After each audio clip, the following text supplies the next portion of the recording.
Hi friends, இன்றைக்கி பார்த்தீங்கன்னா ஒரு லஞ்ச் பாக்ஸ் ரெசிபி தான் பார்க்க போகிறேங்க. ஆனால் சூப்பராக அட்டகாசமாக இருக்கும். இது டேஸ்ட் பார்த்தீங்கன்னா நீங்கள் ஒரு வாட்டி எடுத்துகிட்டு போட்டிங்கன்னா லஞ்சு நீங்கள் திருப்பி இந்த மாதிரி தான் ட்ரை பண்ணி பார்ப்பீங்க. அவ்வளோ நல்லா டேஸ்ட்டாக இருக்கும்.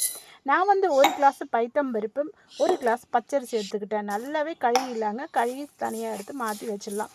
ஃபஸ்ட்டு நான் குக்கரில் தான் பண்ண போகிறது. இந்த குக்கரில் கொஞ்சமாக எண்ணெயும் கொஞ்சமாக நெய்யும் போட்டுக்கிட்டு கடுகு உளுத்தம்பு போட்டு நல்லா வறுத்து எடுத்துடலாங்க. அதையே அதுக்கப்புறமா ஆனியனும் போட்டுடலாம். அதுக்கப்புறமா பார்த்தீங்கன்னா பச்சை வாசனை நல்லா போகணும். என்கிட்ட இருக்க கேரட்டும் பீன்ஸும் உருளைக்கிழங்கு இதுதான் இருந்ததுங்க. இதை நான் நல்லா கழுவி கட் பண்ணி வச்சுட்டேன். நான் வெங்காயம் பொன்னிறமாக வரணும். பொன்னிறமாக வந்தப்புறமா இந்த வெஜிடபிள்ஸ் எல்லாமே போட்டுடலாம். போட்டு ஒரு பச்சை வாசனை போகிற வரைக்கும் நம்ம நல்லா திருப்பி விட்டுடலாம். இதுக்கு என்ன தேவை பார்த்திங்கன்னா மிளகாத்தூள், தனியா பொடி, மஞ்சள் பொடி, கொஞ்சமாக சாம்பார் பொடி எடுத்துக்கிட்டாங்க. ஆனால் இது ஒரு டேஸ்ட்டாக இருக்கும். அதுக்கப்புறமா தக்காளி, இதுதான் இம்பார்ட்டண்ட்டு. நான் ஃபஸ்ட்டு காய் பச்சை வாசனை போன அப்புறமா தக்காளியும் போட்டுட்டேன். அது கூட பார்த்திங்கன்னா இந்த மசாலா எல்லாமே போட்டுடலாம். நம்ம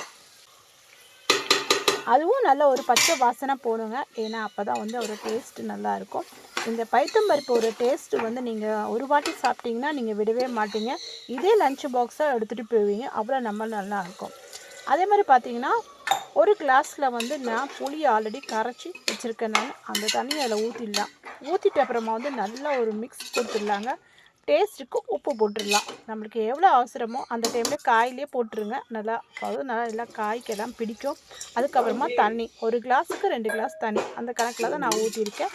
நல்லா வெந்து வரணும். காய் கொஞ்சம் நல்லா பாயில் ஆகிற டைமில் நம்ம கழுவி வச்ச அரிசியை கழுவி வச்சோம் இல்லையா, அதில் போட்டுடலாம். போட்டுட்டு நல்லா ஒரு மிக்ஸ் பண்ணிடலாங்க. மிக்ஸ் பண்ணிட்டு அப்புறமா க்ளோஸ் பண்ணி கரெக்டாக 3 விசில் இல்லை 2 விசில். உங்கள் குக்கர் எப்படின்னு உங்களுக்கு தெரியும். நான் என்னோடய விசிலில் 2 விசில் தான் நான் விடுவேன். நான் உங்களுக்கு எப்படின்னு பார்த்துக்கோங்க. பார்த்துட்டு அதுக்கப்புறம் அவ்வளோதாங்க. ஓப்பன் பண்ணி பார்த்தீங்கன்னா செம்ம கம்ம ஒரு வாசனை வரும். பார்த்தீங்கன்னா செம்ம சூப்பர் அட்டகாசமாக இருக்கும். ட்ரை பண்ணி பாருங்கள். ஆனால் ஆஃபீஸ்க்கு பெஸ்ட்டுன்னு நான் சொல்லுவேன் இது தானே. ஏன்னா நம்ம எல்லாம் காயில் தேடிட்டு இதுக்கு லேட் ஆகுது. இது ரொம்ப ஈஸியானது.